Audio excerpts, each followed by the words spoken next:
Hello. Vijay, నాకు ఒక 10 లక్షలు కావాలి విజయ్. 10 లక్షలు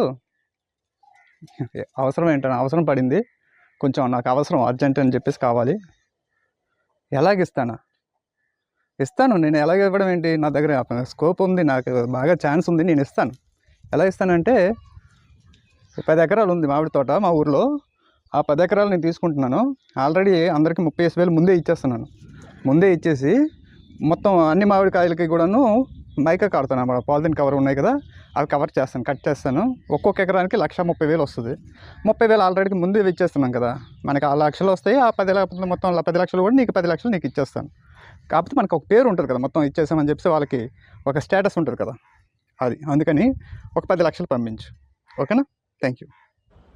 ఒక చిన్న విషయం, చేద్దాం.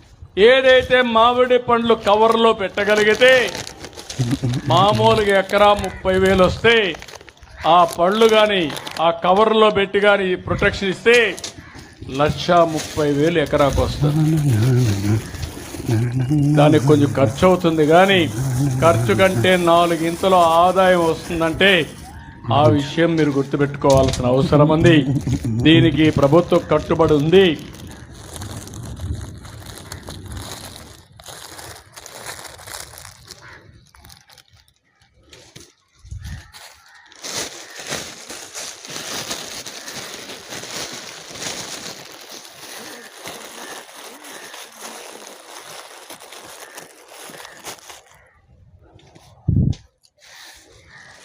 ఒక చిన్న విషయం, ఏదైతే మామిడి పండ్లు కవర్లో పెట్టగలిగితే మామూలుగా ఎకరా 30,000 వస్తే, ఆ పళ్ళు కానీ ఆ కవర్లో పెట్టి కానీ ప్రొటెక్షన్ ఇస్తే 1,30,000 ఎకరాకు వస్తుంది.